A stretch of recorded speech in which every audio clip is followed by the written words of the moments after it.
Em resposta ao Ocidente, o governo do Irã voltou a dizer que não busca desenvolver armas nucleares no país. A mensagem veio durante um evento no Fórum Econômico Mundial de Davos, na Suíça, onde está o nosso correspondente internacional, Luca Bassani, que chega ao vivo e direto da Suíça para nos contar como foi recebido esse discurso por aí. Luca.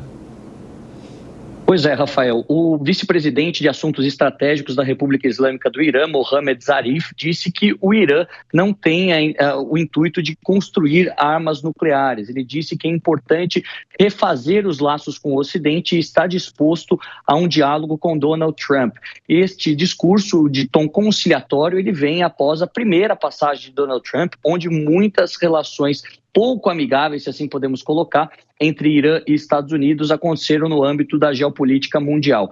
O presidente Donald Trump tirou os Estados Unidos do acordo nuclear com o Irã, que faria exatamente com que esse desenvolvimento de armas nucleares passasse por um processo de arrefecimento, ao mesmo tempo em que houve a morte de Qassem Soleimani, um importante líder da Guarda Revolucionária Iraniana, que estava no Iraque e foi morto em uma operação norte-americana. O governo do Irã, que se isolou cada vez mais durante os últimos meses, principalmente após o início da guerra dentro do Oriente Médio, deixou bastante claro que estaria disposto a reabrir as pontes com os seus aliados dentro do país persa e também com outros países que não são tão amigáveis como nações árabes e o próprio Estados Unidos.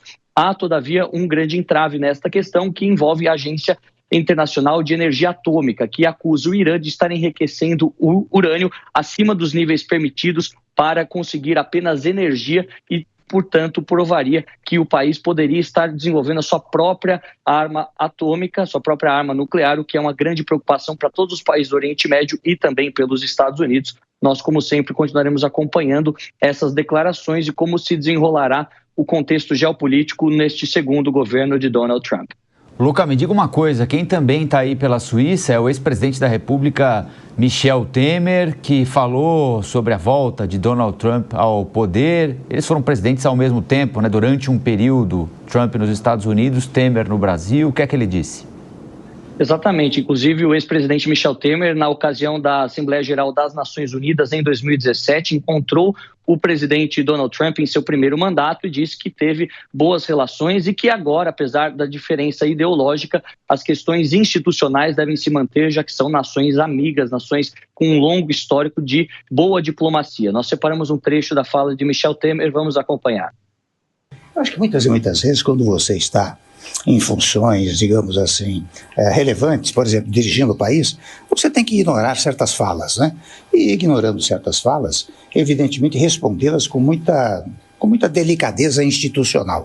Eu acho que isso que é preciso. Evidentemente, se ao depois vier uma nova, ou melhor, uma agressão verbal, você responderá à altura. Mas nesse primeiro momento em que as pessoas, veja, ele acabou de assumir a presidência, né? Ele diz uma coisa muito genérica, convenhamos, foi uma pergunta e genericamente ele disse, né? E com a devida licença, talvez indevidamente. Nós não precisamos da América Latina e do Brasil, eles precisam mais de todos nós, não é? Pode ser até verdadeiro ou não, não importa, mas são verdades que não podem ser ditas. Então a relação institucional é muito importante. Daí porque eu tenho proposto com muita frequência que haja esta ideia nas pessoas que presidem os países, né? É uma relação do país com o país e não do presidente com o presidente.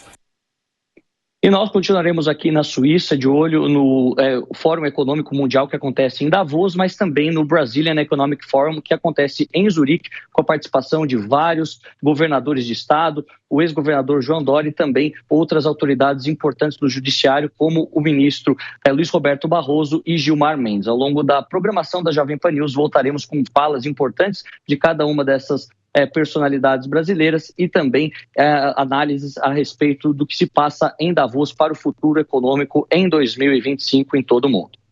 Luca Bassani, ao vivo, direto da Suíça.